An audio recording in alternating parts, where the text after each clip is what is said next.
Il y a 3 ans, je me suis inscrit sur Fiverr. Mon but était de devenir un auto-entrepreneur. Me lancer dans la freelance était peut-être la pire idée que je pouvais avoir, surtout avec le manque de connaissances que j'avais. Pour commencer, il m'a fallu plusieurs mois pour trouver mon premier client. Honnêtement, moi je pensais qu'ils allaient arriver automatiquement, sans que je fasse quoi que ce soit. Mais comme vous vous en doutez, c'est pas si simple que ça. Et même que quand j'ai commencé à avoir pas mal de clients, j'étais nul. Je ne savais pas gérer toute cette charge de travail. Je n'étais pas organisé, je rendais toujours les vidéos en retard et les clients ne revenaient jamais vers moi. Il est très probable que toi aussi tu t'intéresses à la création de vidéos. Et malgré le fait que tu penses tout savoir, laisse-moi te dire un truc, tu n'y connais rien. Moi aussi en débutant, je pensais que ça allait être easy, mais c'est pas si simple qu'on le croit. Travail putain. Il y a 95% de chances que tu n'as rien commencé. Déjà dans mon école, le nombre d'élèves qui veulent être riches, c'est hallucinant. Avoir cette liberté financière, il y en a bien qui se sont mis à l'action, hein, je dis pas le contraire. Ils ont commencé un site d'e-commerce ou je sais pas quoi, il y en a même, ils font du montage vidéo. Mais la plupart d'entre eux bandent dessus. Ils bandent dessus. Ils regardent des vidéos de Yomi Bretzel et Lohan Levorien, mais ils ne se mettent pas à l'action. Ils ne font rien. Alors bouge ton gros fiac et écoute cette vidéo. Si tu veux réussir en tant que monteur, freelance, entrepreneur, je sais pas quoi, il faut que tu bosses comme un fou. Et ça surtout au début. Et c'est normal. Comment tu veux lancer un empire sans mettre d'effort? Oui, c'est peut-être la réponse que t'as pas envie d'entendre, mais c'est la vérité. Comme je vous ai dit, il y en a, ils ont juste la flemme de se lancer. Ils n'arrivent même pas à l'étape 1. Prenons l'exemple d'un gars qui va courir 5 km. S'il abandonne après 500 mètres, c'est déjà mieux qu'un gars qui n'est pas allé courir du tout. Ça, c'était une petite parenthèse parce que ça me casse les couilles les gens qui disent voilà, je vais devenir riche mais qui ne foutent rien. Passons maintenant à la vidéo. Prioriser la quantité avant la qualité. Alors, ça risque de faire un peu débat, mais l'apprentissage d'une discipline, comme le montage vidéo, ça se fait avec de la pratique. Il y avait une époque où il y avait un youtubeur qui m'avait contacté pour travailler avec lui. Il me donnait des montages à faire, ils étaient plutôt compliqués et au début, voilà, je prenais une semaine pour le faire. Et à force de monter des vidéos pour lui, j'en ai monté à peu près une dizaine, et ben, on s'habitue à son style de montage. On utilise les mêmes effets, les mêmes musiques, et même carrément, on crée des presets pour ce youtubeur en question. Et ça, c'est un conseil que je vous donne. Et voilà, cette technique m'a rendu plus rapide, faire les montages plus vite, et du coup, je pouvais faire un meilleur montage. Et du coup, la qualité s'améliorait, le client était content, tout ça parce que plus je faisais des vidéos avec lui, plus je devenais meilleur. Alors, il y a deux possibilités. Si vous êtes youtubeur, postez le plus de vidéos possible pour pouvoir pratiquer sur le montage. Et si vous êtes un monteur, plus vous avez des clients différents, plus ça vous aidera à vous adapter et être plus rapide dans n'importe quel type de montage. Et en bonus, vous aurez un portfolio, de l'expérience et de l'argent.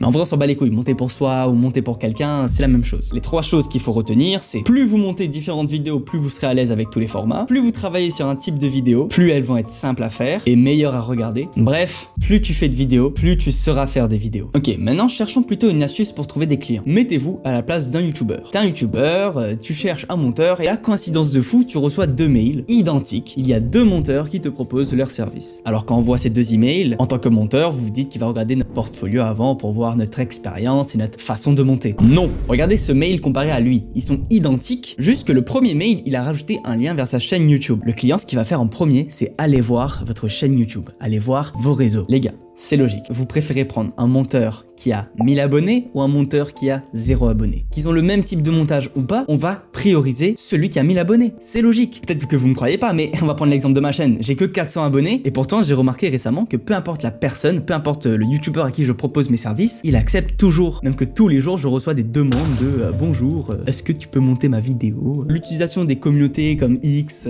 Instagram, n'importe quoi, Discord, ça peut être utile. Comment? En aidant à convaincre le client. Ah oui, autre chose, attends pas de devenir super fort en montage pour développer ta chaîne YouTube. Plus tu postes de vidéos, plus tu deviendras meilleur. Aussi, pour se faire connaître, comme j'ai dit, les serveurs Discord, ça peut être utile. Par exemple, dans mon serveur Discord, il y a un salon partage tes montages où vous pouvez partager tous vos montages que vous avez réalisés et je redirige tous mes clients vers mon serveur Discord. Donc, il y a une tonne de clients à se faire là-bas. Ok, maintenant parlons d'une chose qui risque de vous casser les couilles. C'est pas quelque chose que vous avez envie d'entendre, carrément pas, mais pourtant c'est le plus important. C'est l'organisation. Alors oui, non, quitte pas la vidéo, franchement, je te jure, c'est le plus important. L'erreur qu'un grand nombre de personnes font, c'est de travailler quand ils veulent travailler. Alors oui, on peut se dire que freelance, être entrepreneur, c'est on travaille quand on veut, voilà, on est notre propre patron, donc on fait un peu ce qu'on veut. Mais c'est pas du tout ça. Être entrepreneur, ça ne veut pas dire travailler quand on veut. Loin de là. Non, si tu veux vraiment être un bon entrepreneur, un bon monteur, il faut organiser tes journées. Pour ça, rien de mieux qu'un bon vieux Google Calendar pour t'aider. C'est pas une blague, les gars. C'est vraiment une application qui sauve ma vie. Tous les jours, j'organise ma journée pour le lendemain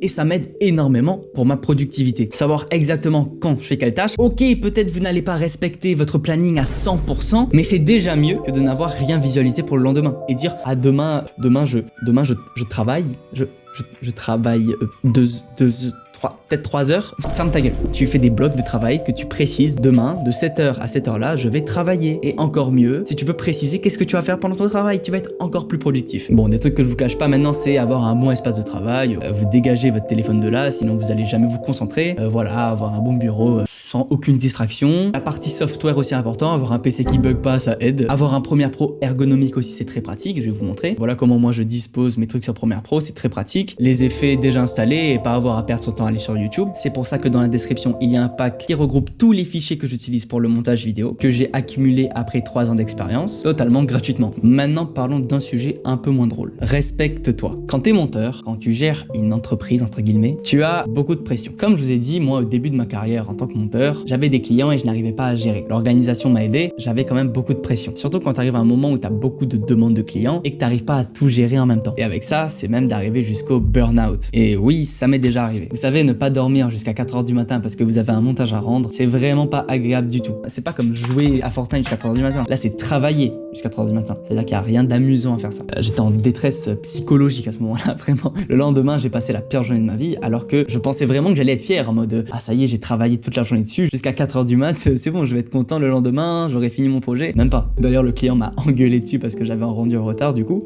parce que je devais rendre samedi, mais du coup j'ai rendu dimanche à 4h du mat.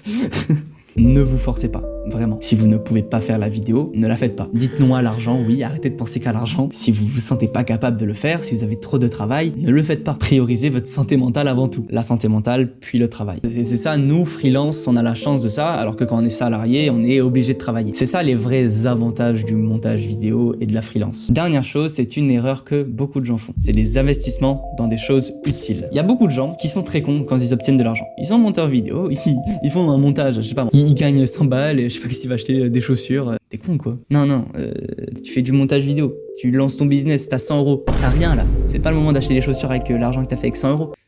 T'es con quoi. Investissez votre argent dans les choses utiles. Qu'est-ce que ça veut dire? C'est-à-dire que mon premier investissement en montage vidéo, donc c'était après avoir eu 1000 euros avec le montage vidéo. C'était un cap assez important pour moi et je n'avais jamais dépensé de l'argent avec l'argent du montage vidéo. J'avais dépensé 1000 euros d'un coup, première fois de ma vie que je dépense autant d'argent et j'étais assez fier parce que c'est de l'argent que j'avais fait moi-même. Avec cet argent, je me suis acheté un PC et c'est un bon investissement car ce PC maintenant est mon outil de travail. Mon ancien PC était horrible et maintenant je suis beaucoup plus efficace avec ce PC. Et ce PC que j'ai actuellement va me permettre de rapporter plus d'argent à mon entreprise. Et oui, en gros c'est ça un investissement. Je fais juste la définition simple d'un investissement. Mais imaginons que vous avez déjà un PC, quoi investir? Vous pouvez investir si vous êtes un monteur débutant et que vous avez un peu d'argent, investissez, je sais pas moi, dans des formations. Alors c'est carrément pas obligé, ça va peut-être faire polémique, mais moi personnellement je suis pas passé par là, je n'ai pas acheté de formation, mais je ne crache pas dessus. N'hésite pas à t'abonner si t'aimes bien la vidéo et la création de contenu. Je te dis à plus.